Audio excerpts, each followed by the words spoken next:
প্রিয় শিক্ষার্থী, passive to active ভয়েসের ক্ষেত্রে আমরা কিন্তু গতবার একটা নিয়ম শিখেছিলাম গত ভিডিওতে। তো সেখানে আমরা শিখেছি যে অ্যাসার্টিভ সেন্টেন্সকে কিভাবে প্যাসিভ থেকে অ্যাক্টিভ করতে হয়। আজ আমরা শিখব ইম্পারেটিভ সেন্টেন্সকে কিভাবে প্যাসিভ থেকে অ্যাক্টিভ করতে হয়। তো ইম্পারেটিভ সেন্টেন্সগুলো সাধারণত দুই ধরনের হয়ে থাকে, তোমাদের আমি দেখাচ্ছি সেটা। তো প্রথমে একটা উদাহরণ দেখাচ্ছি, late the work be done.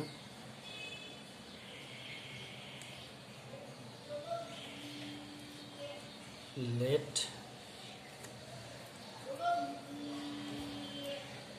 the poem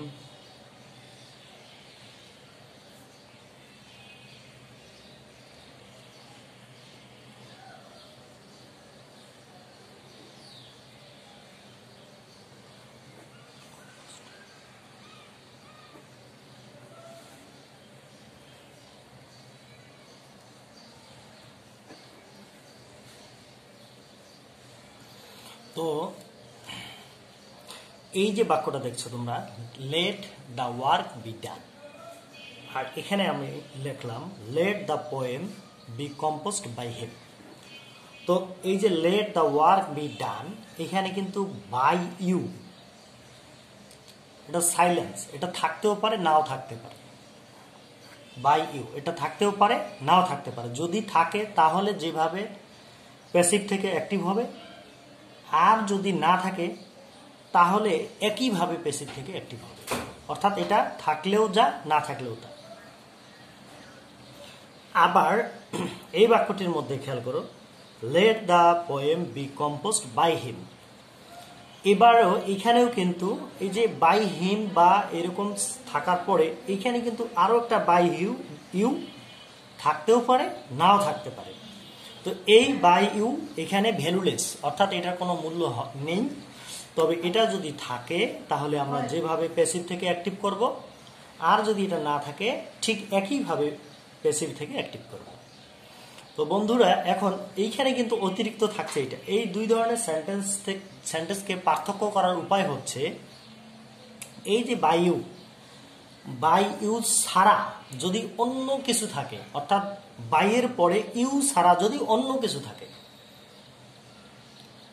তাহলে এক ধরনের নিয়ম প্রযোজ্য হবে। আর যদি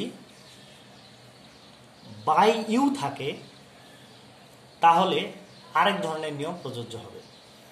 এই বাই ইউ এটা অতিরিক্ত অংশ বলেছি, এটা থাকলেও যা, না থাকলেও তাই, এটাও ঠিক। বাই ইউ এখানে যদি বাই ইউ থাকে তাহলে যে নিয়ম হবে, যদি বাই ইউ না থাকে তাহলে একই নিয়ম হবে। তাহলে আমাদের দেখতে হবে, এটা আমাদের দেখার প্রয়োজন নেই, অর্থাৎ এটা আমাদের দেখার প্রয়োজন নেই, এটা দেখার প্রয়োজন নেই। আমাদের দেখতে হবে যে এই যে বাই ইউ ছাড়া অন্য কিছু আছে কিনা। তো আমরা প্রথমে এটা খেয়াল করি, এটা আমরা কিভাবে করব। তো এটার গঠন প্রণালী আমি লিখে দিচ্ছি এখানে।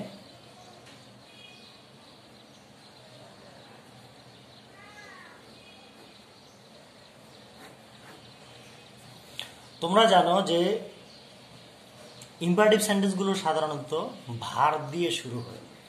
তো যেহেতু ভার্ব দিয়ে শুরু হয়, তাহলে আমরা কিন্তু এটা ভার্ব দিয়ে শুরু করব। তো প্রথমে আমি লিখব ভার্ব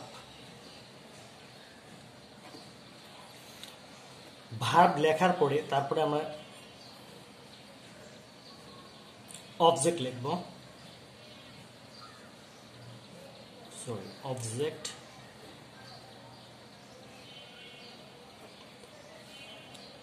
তারপরে যদি এক্সটেনশন থাকে লিখব, যদি না থাকে লিখব না, আমাদের কাজ শেষ। তাহলে আমি এটা এইভাবে করব। এখান থেকে তোমরা চিন্তা করে দেখো ভার্ব কোনটা। অবশ্যই এইটা ভার্ব, বি পরে যা থাকে তাই ভার্ব। তাহলে এটা ভার্বের পাস্ট পার্টিসিপল ফর্ম আছে, তো আমরা ভার্বের প্রেজেন্ট ফর্ম লিখব, অর্থাৎ ডো লিখব। আশা করি তোমরা বিষয়টা বুঝতে পেরেছো। এরপরে আমরা যে কাজটা করব, অবজেক্ট হলো দ্য ওয়ার্ক। তাহলে আমরা কি লিখবো, the work, do the work. এইটার কাজ শেষ।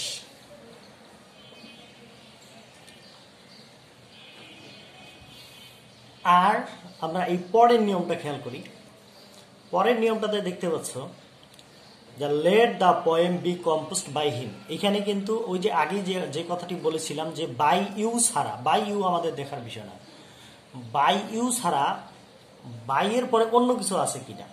তো এখানে আমরা দেখতে পাচ্ছি বাই হিম আছে, অর্থাৎ তাহলে আমরা এই যদি বাই এর পরে অন্য কিছু থাকে তাহলে আমরা এখানে একটা লেট বসিয়ে নেব।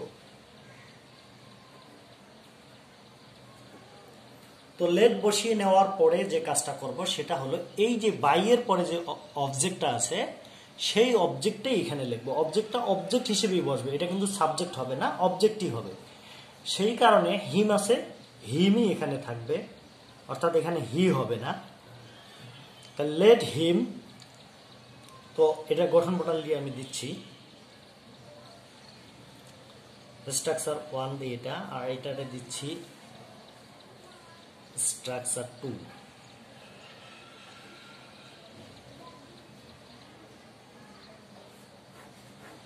তো এইখানে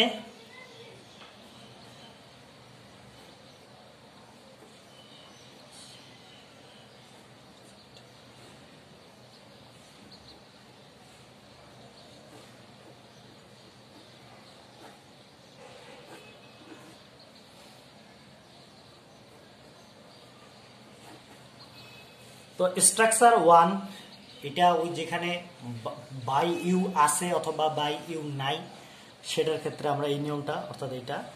আর এটার বেলায় হচ্ছে স্ট্রাকচার 2 আমি দিলাম যে বাই প্লাস অবজেক্ট, ইউ ছাড়া অবজেক্ট যেটা থাকবে সেটার ক্ষেত্রে আমরা এই নিয়মটা পালন করব।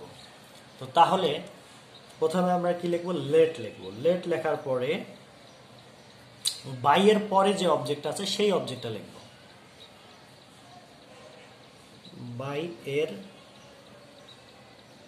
পরের অবজেক্ট। তারপরে যে কাজটা করব,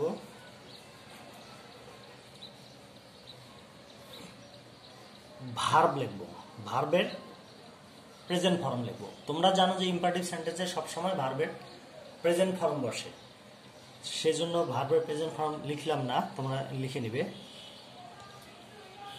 অথবা ভার্ব 1 সংক্ষেপে লিখে দিচ্ছি, ভার্ব 1 লিখবে। তো তারপরে অবজেক্ট লিখবে। অবজেক্ট লেখার পরে অতিরিক্ত অংশ লিখবে। এভাবে আমাদের স্ট্রাকচার শেষ হয়ে গেল, অর্থাৎ বাক্য শেষ। তাহলে এখন আমরা যে কাজটা করবো এটা করে দেখি। প্রথমে আমরা লেট লিখবো, যেহেতু আমরা খেয়াল করবো বাই ছাড়া অন্য কিছু আছে কিনা, বাই ইউ ছাড়া অন্য কিছু আছে কিনা।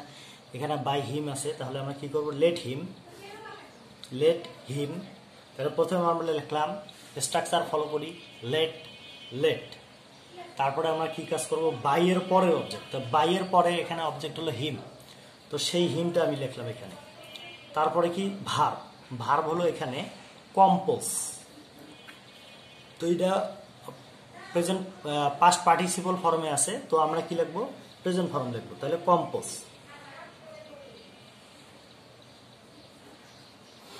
তারপরে অবজেক্ট হলো এটা।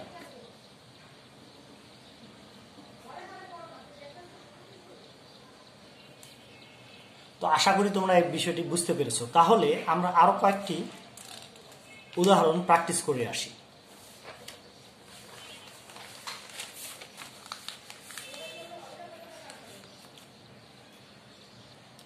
তো প্রিয় শিক্ষার্থী, আমি এখানে কতগুলো বাক্য লিখেছি, এই বাক্যগুলো আমরা প্যাসিভ থেকে অ্যাক্টিভ করব। তো প্রথমে এটা দেখো, let my homework be done by me. তো লেট আছে, আমরা কি কাজ করব এখানে, তাহলে লেট থাকলে আমরা বুঝবো ইম্পারেটিভ সেন্টেন্স এবং এটা প্যাসিভ মোডে আছে। সো আমরা একটা কাজ করব যে আমরা এখানে খেয়াল করব যে বাই ইউ আছে কিনা। তো বাই ইউ এখানে নাই, আমাদের প্রথম কাজ হলো বাই ইউ আছে কিনা এটা দেখা, বাই ইউ নাই। তো বাই ইউ থাক বা না থাক একই ধরনের নিয়ম হবে। সো এখন আমরা যে কাজটা করব, বাই ইউ ছাড়া অন্য কিছু আছে কিনা। তো এখানে আমরা দেখলাম বাই এর পরে একটা ইউ ছাড়া অন্য একটা অবজেক্ট আছে। যদি বাই এর পরে অন্য একটা অবজেক্ট থাকে তাহলে আমরা লেট বসাই, এটা আমরা স্ট্রাকচার হতে জানি। তাহলে লেট বসানোর পরে এখন আমরা কি করব, বাই এর পরে যে অবজেক্টটা আছে সেই অবজেক্টটা লিখব। তারপরে আমরা কি করব, ভার্ব লিখব। এই যে ভার্বটা আমি লিখেছি এখানে। তারপরে আমরা কি করব, অবজেক্ট লিখব। অবজেক্ট হলো মাই হোমওয়ার্ক, অর্থাৎ এখানে আছে let my homework be finished by me, অর্থাৎ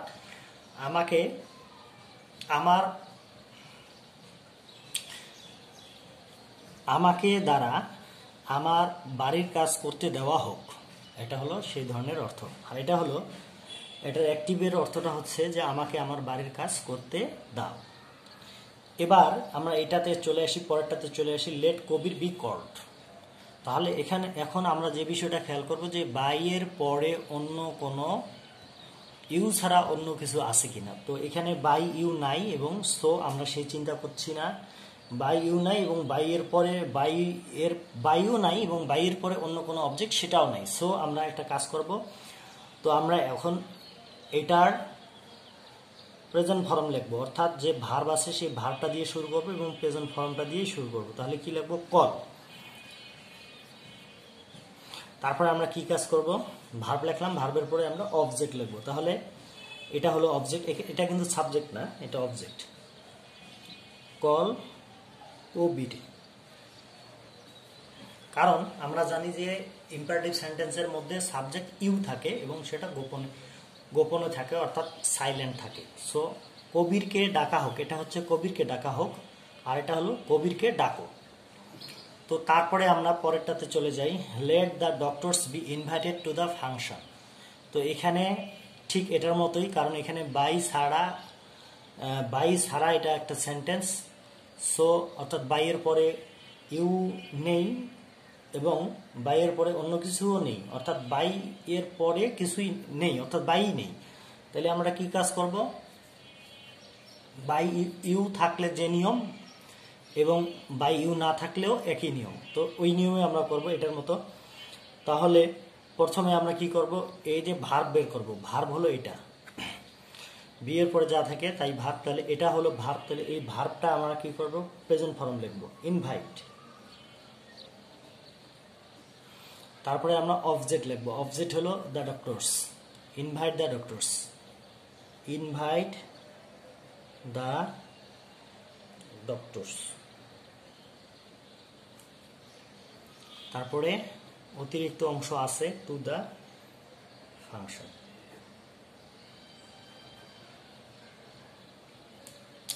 এটার অর্থ হচ্ছে ডাক্তারদেরকে ফাংশনে আমন্ত্রণ জানানো হোক, আর এটা হলো যে ডাক্তারদের ফাংশনে আমন্ত্রণ জানাও। তারপরে আমরা এটা, let the flight be checked by the captain. তাহলে let the flight be checked by the captain। তাহলে এটা আমরা কিভাবে লিখব, তো এখন কিন্তু এখানে একটা বিবেচনার বিষয় হলো বাই এর পরে ইউ ছাড়া অন্য কিছু আছে, তো সেই কারণে আমরা একটা লেট এখানে বসিয়ে দেব। তারপরে আমরা কি করব, বাইয়ের পরে যে অবজেক্ট আছে সেটা লিখবো, অর্থাৎ এই যে বাইয়ের পরে অবজেক্ট এটা লিখব, বাই দ্য ক্যাপ্টেন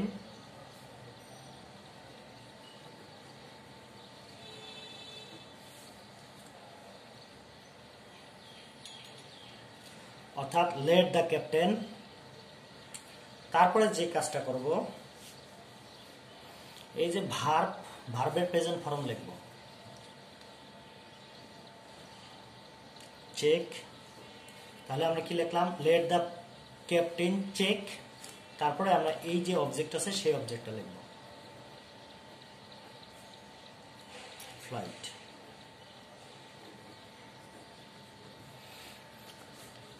তাহলে আশা করি তোমরা বিষয়টা বুঝতে পেরেছো। এবার এটা, let Sinha be appointed for the post. তাহলে এটা আমরা কিভাবে লিখব, এখানে বাই নেই এরকম একটি সেন্টেন্স। তাহলে আমরা এই যে এটার মতো করে করব। তাহলে অ্যাপয়েন্ট, এটা হলো ভার্ব এবং এটার মেইন ভার্বটা লিখব, অ্যাপয়েন্ট। তারপরে আমরা এই যে অবজেক্টটা লিখব, এটা কিন্তু ওই যে কবিরের মতো, এটা অবজেক্ট না, এটা হলো এটা সাবজেক্ট না, এটা অবজেক্ট। তাহলে এটা অবজেক্ট, এটা কিন্তু সাবজেক্ট না। তাহলে আমরা কি করব, প্রথমে ভার্ব লিখবো, তারপরে অবজেক্ট লিখবো, এটা কিন্তু অবজেক্ট। তাহলে অ্যাপয়েন্ট সিনহা, তারপরে আমরা লিখবো ফর দ্য পোস্ট। তো আশা করি বন্ধুরা তোমরা এটা বুঝতে পেরেছো। এবার আমরা পরেরটাতে যাই, let Karim be taught a good teach by you. তো এখানে আমরা দেখতে পাচ্ছি বাই ইউ আছে। আমরা বলেছি যে বাই ইউ থাকলে যে নিয়ম, বাই ইউ না থাকলে একই নিয়ম, অর্থাৎ এটার মতোই হবে। এটা আমাদের ধরার বিষয় নয়।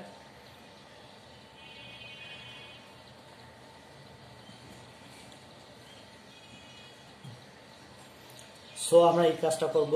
প্রথমে আমরা কি কাজ করব, এই যে ভার্ব ধরব। তাহলে এইখানে ভার্ব হচ্ছে টট, টটের ভার্ব ওয়ান হচ্ছে টিচ, টিচ। তারপরে এই যে অবজেক্ট, এই অবজেক্টটা আমরা লিখব।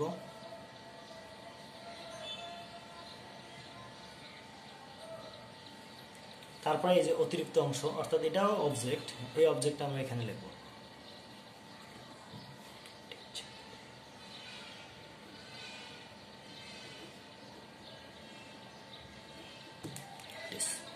আশা করি তোমরা বুঝতে পেরেছ। তো এরপরে আমরা এই সেন্টেন্সটা করব। এই সেন্টেন্সটি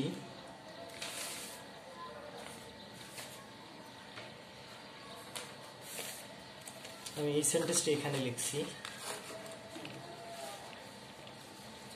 তো এখানে দেওয়া আছে let the story be told by Simran by you. তো আমরা আগেই বলেছি এই বাই ইউ ভ্যালুলেস, এটার কোনো প্রয়োজন নেই। তো এটা ছাড়াও আরো একটা বাই আছে এবং তারপরে অন্য একটা অবজেক্ট আছে। সো এই ক্ষেত্রে আমরা একটা কাজ করবো, আমরা জানি যে বাই ইউ ছাড়াও যদি অন্য কোনো বাইয়ের পরে অন্য কোনো অবজেক্ট থাকে তাহলে কিন্তু বাক্যের মধ্যে প্রথমে একটা লেট বসিয়ে নিতে হবে। সেই কারণে আমরা এখানে লেট লিখলাম। তো লেট লেখার পরে আমরা কি করব, অবজেক্ট লিখবো। কোন অবজেক্টটা, বাইয়ের পরে যে অবজেক্ট আছে সেটা, এই যে বাইয়ের পরে সিমরান আছে, এটা আমরা লিখব।